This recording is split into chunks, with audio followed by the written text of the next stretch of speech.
Sejam bem-vindos à Lojinha LTDA, aqui você tem tudo que precisa. Mas quem vai nos julgar? Sou seu despenteado.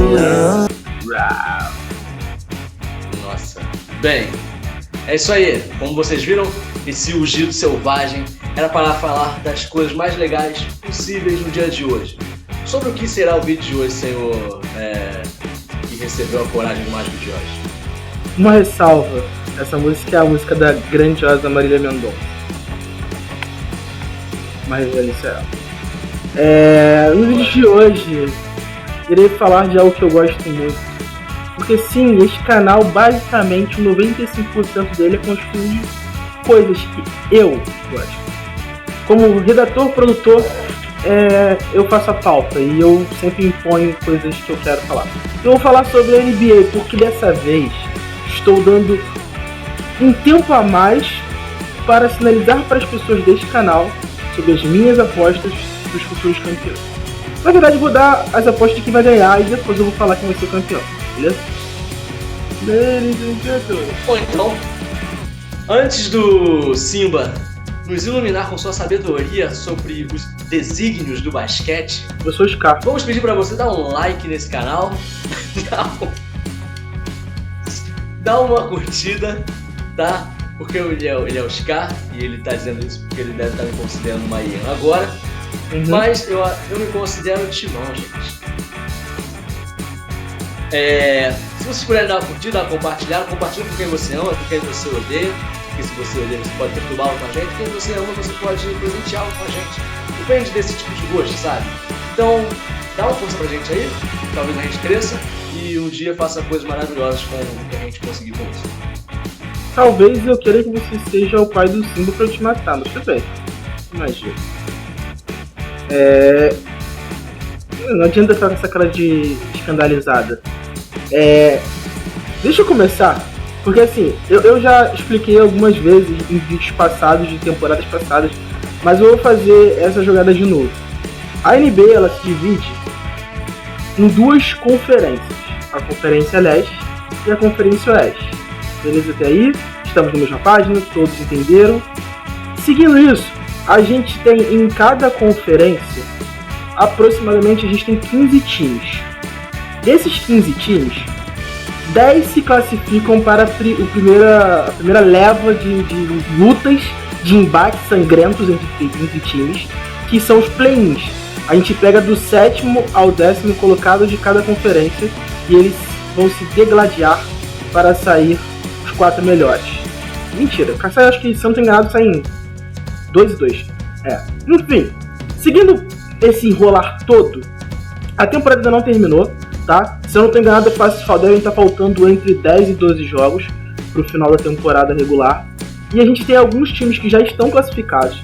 E aí eu vou mencionar, na Conferência Leste, a gente tem o Milwaukee Bucks, o Boston Celtics e o Philadelphia 76ers classificados.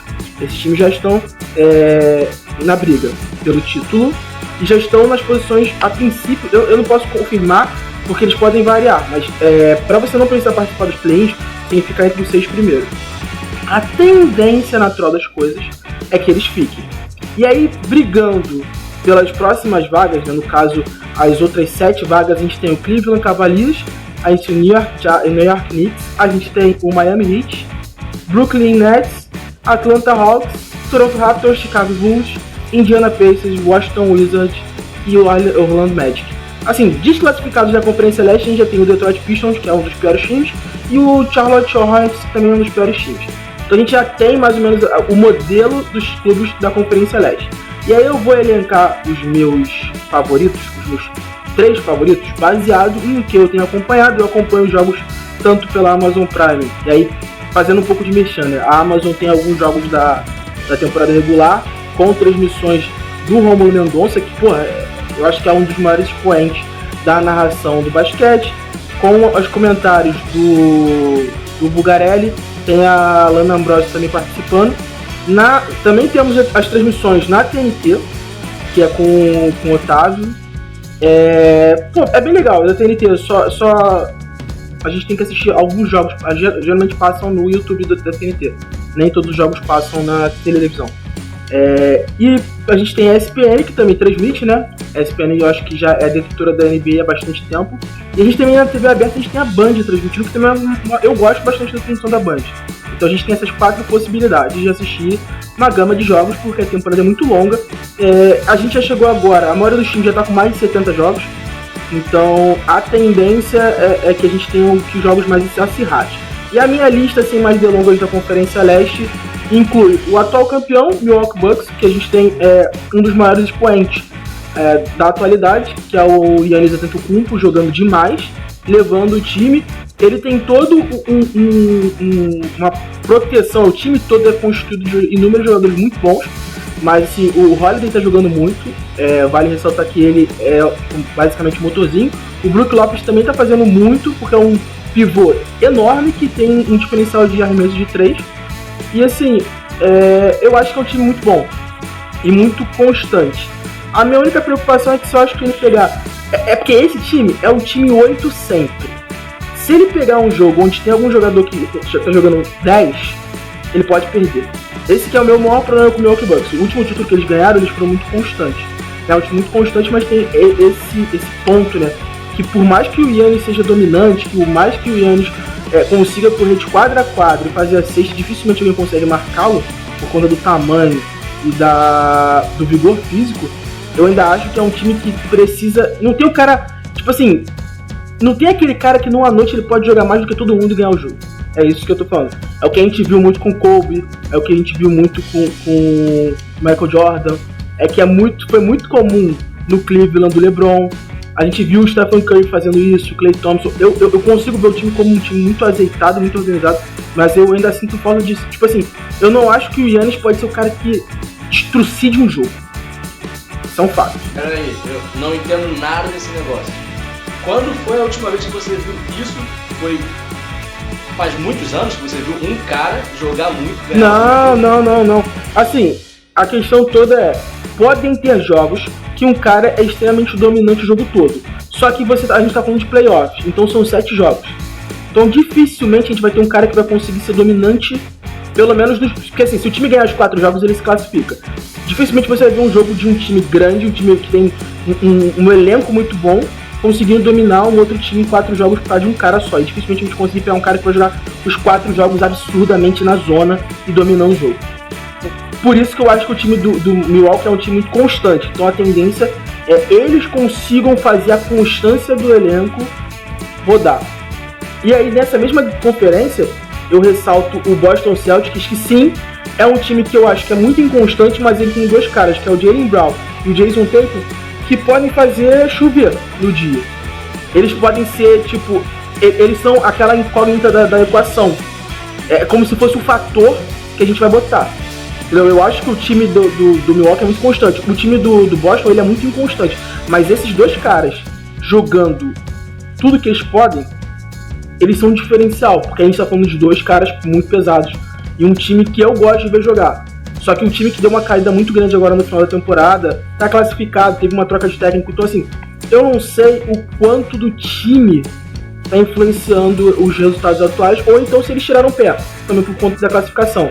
E aí, seguindo minha última aposta, sim, as pessoas vão falar, pô, o Philadelphia já tá classificado, mas eu não consigo botar o Philadelphia como um time contender para ganhar a temporada.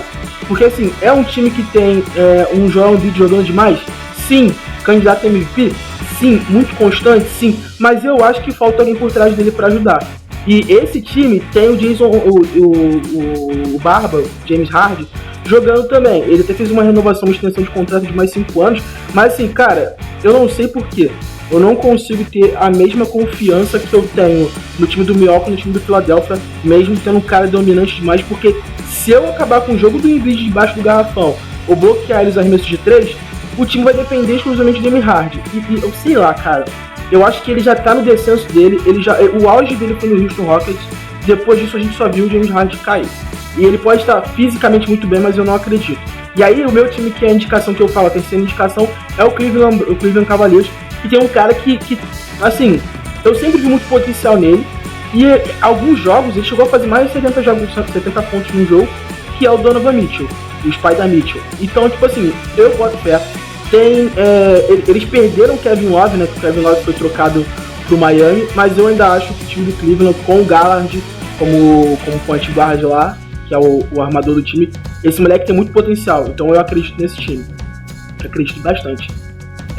Seguindo para a próxima conferência, eu vou tentar ser um pouco mais rápido, que é a Conferência Oeste. A Conferência Oeste tem 2 times classificados, que é o Denver Nuggets e o Memphis Grizzlies. Brigando, a gente tem uma gama de times, então a gente tem 13 times disputando 8 vagas.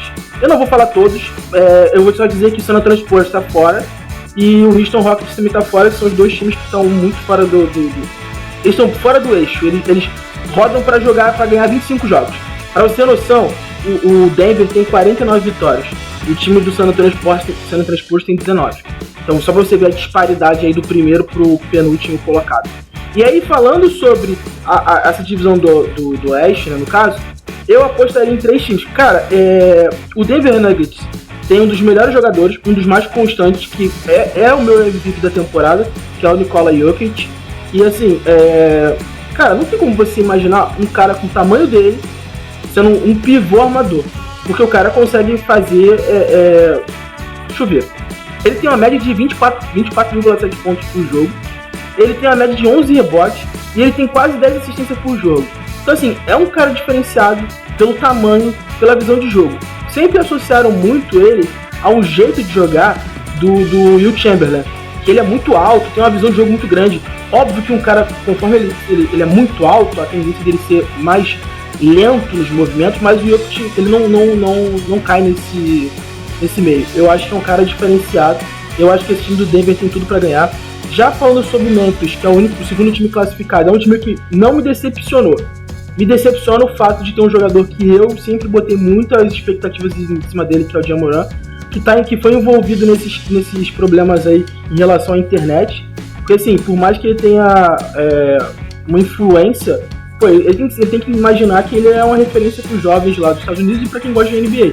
E um cara desse chega lá numa situação dessa de ficar mostrando armas na internet, ameaçando pessoas, é um negócio muito complexo e muito pesado para a posição que ele tá. E ele era o queridinho da NBA.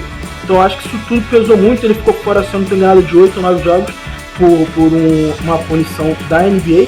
E do próprio Memphis também, eles estão fazendo todo um trabalho psicológico com ele, vão limitá-lo a questão de uso de internet, essas coisas, mas eu fiquei bem decepcionado, e eu acho que esse time estava muito azeitado porque ele fazia esse time rodar. O Jackson lá, tipo assim, no jogo contra o Golden State ele jogou demais, mas eu não acho que esse time do Memphis, com o Ja Morant instável, é um time contender, não consigo botar. Então pra mim é o Denver Nuggets. Em terceiro lugar hoje é o Sacramento Kings, que me surpreende muito, mas é um time que eu não acredito. Eu ainda coloco o Phoenix Suns. Por que eu coloco o Phoenix Suns nesse bolo? Porque o Phoenix Suns fez uma das trocas que eu achei mais absurdas da NBA. Tudo bem que ele é um cara taxado de gostar de panelinhas, que é o Kevin Durant, mas ele se juntou, esse time tem Chris Paul, Devin Booker e Kevin Durant. Cara, você só de olhar para esse time, você imagina que esse time tem tudo para ser campeão. Eu tenho visto que o Kevin Durant não tem jogado tantos jogos. Então, isso também é uma outra constante, né? Porque o Kevin Durant, historicamente, ele não se mantém saudável por tanto tempo. Mas ele se mantendo bem nesses jogos, eu acho que o time do Phoenix Suns tem tudo para brigar pelo título. E a minha terceira indicação, cara, eu sei que o mundo vai me dizer que eu não deveria olhar dessa forma. Mas eu acho que o Golden State tem chance. Eu acho que o Golden State é um time que precisa de engrenagem. Tanto que o último título deles também, né? Eles ganharam por conta dessa engrenagem. E a engrenagem é o Stephen Curry e o Klay Thompson. E o Draymond Green. Então ele já tem esse corpo. Jordan Poole continua jogando bem. Mas esse time foi muito inconstante na temporada. Eu acho que o Steve Kerr tem um pensamento, tem uma ideia de jogo. E eu acho que é o técnico, se eu não estou enganado, um dos mais longevos. Salvo que tem os caras que estão lá muito mais tempo que ele, né? Tipo o Greg Popovich, que tá há, 20 anos, San Antonio. Mas eu boto muita fé no Golden State. E uma menção honrosa, porque eu gosto de fazer menção honrosa. Óbvio que o Los Angeles Lakers, por conta do LeBron, é um time muito hypado. O time faz partidas excelentes, mas também vai do luxo ao lixo muito rápido. Hoje está classificado para os playoffs, mas está com menos de 50% de aproveitamento. Isso é uma ressalva muito grande, porque não tem como você se garantir e ser um time confiante com menos de 50% de vitórias. de aproveitamento. Então, assim, sei lá, eu ainda acho que o LeBron pode fazer diferença. O LeBron já tá pelo menos uns 10 jogos fora. Eu não sei se tem previsão para ele voltar antes dos playoffs, mas eu acho que o Anthony Davis conseguindo se manter saudável e as contratações de principalmente a saída e principalmente a saída do do Westbrook do time vai fazer uma diferença do cacete, porque assim, o Westbrook é um cara individualista pra cacete. Eu tenho uma raiva muito grande dele, principalmente pelo fato dele ter feito eu me apaixonar pelo Oklahoma City, que é o time que eu torço, o Oklahoma City Thunders, e tipo assim, o trio era nada mais, nada menos que Westbrook, Kevin Durant e James Harden. Então, tipo assim, foi o time que me conquistou por causa de um jogo. Essa é uma porcaria, porque você podendo torcer pros melhores, eu vou lá, fico deslumbrado com um time absurdo que jogava, para depois descobrir que o time é um cocô do cavalo do bandido. Então, é difícil, mas acabei de dar as minhas 3 indicações dos times que irão ganhar. Na verdade, eu vou dizer que não irão ganhar, são os times que vão se classificar para as fases finais. E provavelmente, agora eu vou dar o meu campeão, tá? Para todo mundo aqui ouvir. E eu vou diversificar. Eu acho que esse ano da Boston Celtics. Me cobrem. Só para lembrar, o time que você torce é o Oklahoma City Thunders. Oklahoma City Thunders. Você torce com ele pra sempre? Você torce pra ele pra sempre? Tipo Flamengo. É o seu Flamengo da... eu torço pro Oklahoma City no basquete, mas tem tendências a me aproximar dos times que o LeBron joga, porque eu sou muito fã do LeBron James, que foi... Eu acho que o LeBron foi o maior que eu vi jogar. Porque eu peguei o Michael Jordan no final de carreira, né? Eu peguei ele já jogando no Washington Wizards, então foi no Orlando ou foi no Washington? Um dos dois, eu não lembro. E assim, eu vi o Kobe jogar. Só que o problema é que o auge do Kobe foi quando eu não tinha TV a cabo para assistir os jogos memoráveis dele. Eu peguei o período memorável do LeBron. Eu peguei o LeBron no Miami Heat, tipo, ele, o Chris Bosh e o Dwayne Wade jogando pra cacete. Peguei ele sozinho no Cleveland com o Kyrie e o Tristan Thompson e o Kevin Love, e peguei ele no Lakers com o Anthony Davis. Então assim, até pelo fato de o LeBron ser um cara muito longevo na NBA, se eu não tenho enganado, ele tá indo pra 17ª, 18ª temporada seguida em alto nível, eu não posso falar que o Kobe foi o maior que eu vi jogar. O Kobe foi o mais brilhante que eu vi jogar. Que eu vi jogar foi o Kobe. Porque mesmo pegando o final da carreira dele, ele fez jogos o jogo dele de 80 pontos eu vi. Tipo assim, foi memorável. Um único jogador marcou 80 pontos no jogo. Foi memorável aquele jogo dele. Ele fez tudo que se podia, que se esperava de um único jogador em quadra. Mas se eu for botar na minha lista, né? História é o Michael Jordan. Longevidade é o LeBron. E o jogador mais vistoso, o mais bonito, o mais técnico foi o Kobe pra jogar.